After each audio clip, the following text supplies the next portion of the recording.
Magandang morning mga katiyoy friend. Maaga na naman ang pasok natin mga katiyoy. Napakaaga ng ating pasok ngayon dahil hindi matraffic, kaya mabilis yung ating sasakyan.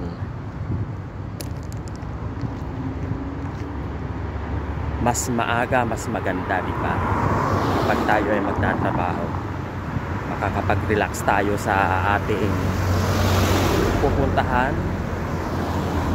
Ready yung ating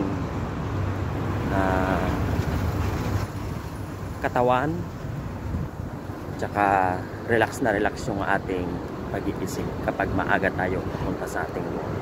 Huwag yung pupunta tayo na saktong-sakto, parang balisan-balisa tayo sa ating gagawin kapag yung nagmamadali tayo lagi sa ating work.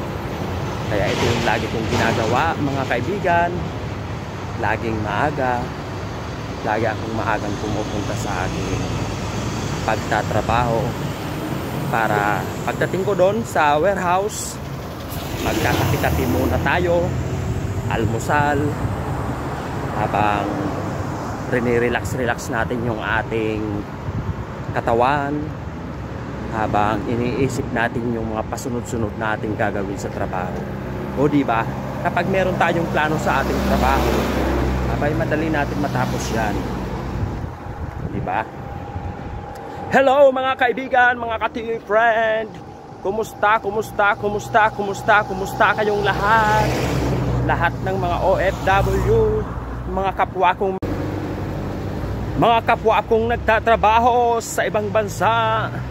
Siyempre, ingat-ingat po tayo mga kaibigan. Ingat po sa ating work. Lalo't nasa malayo tayo, di ba? Nasa malayo tayo sa ating pamilya. Kailangan natin mag-iingat. Yung ganda ng aking t-shirt, oh. Meron akong kasamang teddy bear. Napakaganda ng panahon, mapresko, o di ba? Hindi pa lumilitaw yung araw. Pero ang oras dito ay alas 6:20 na.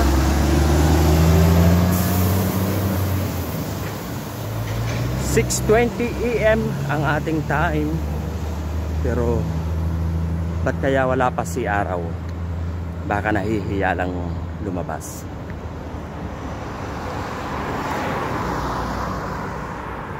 Sarap ng simoy ng hangin. Malamig-lamig pa.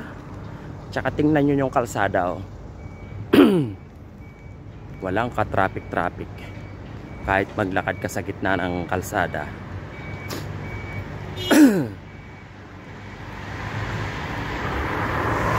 O siya mga kaibigan, ingat po tayong lahat.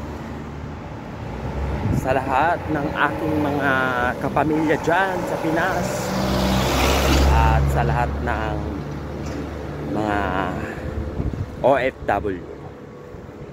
Maraming salamat po sa lahat ng aking mga followers, at sa mga hindi pa nakakapag-follow sa aking FB page, syempre i-follow nyo na ang Tiyoy Friend.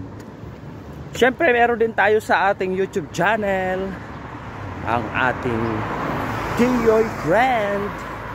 Ingat po mga kaibigan. Bye bye. Mwah mwah.